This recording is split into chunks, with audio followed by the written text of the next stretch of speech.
Home, importante son todos os árboles, pero este é moi especial porque ademais non hai que olvidar que está regado por un río, que é o río Sar, que é o gran río de Rosalía, non?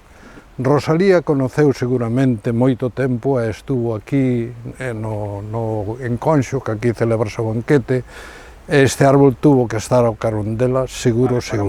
E o entorno que hai aquí, pois vos xa o vedes, é fenomenal, e alégrome de que o Concello se haya posto á labor de querer que sea o carballo ou roble, como é, porque eso significa da fortaleza que ten, que sea o árbore de Europa no 2002. Eu sí que me alegra moito deso. Agora está moi ben conservada, é moi ben traballada para que a xente ande, para que a xente disfrute desto.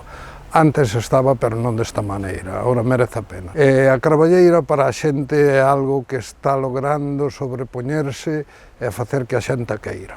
Sí, home, o mensaxe de apoio é que non se olvide nadie de que Rosalía de Castro estuvo aquí, que non se olvide nadie de que este carballo está regado por estas aguas, que supoño que serán especiales. Eu pido a xente que vote polo carballo e que ojalá gane, sei o que sí que lle pido.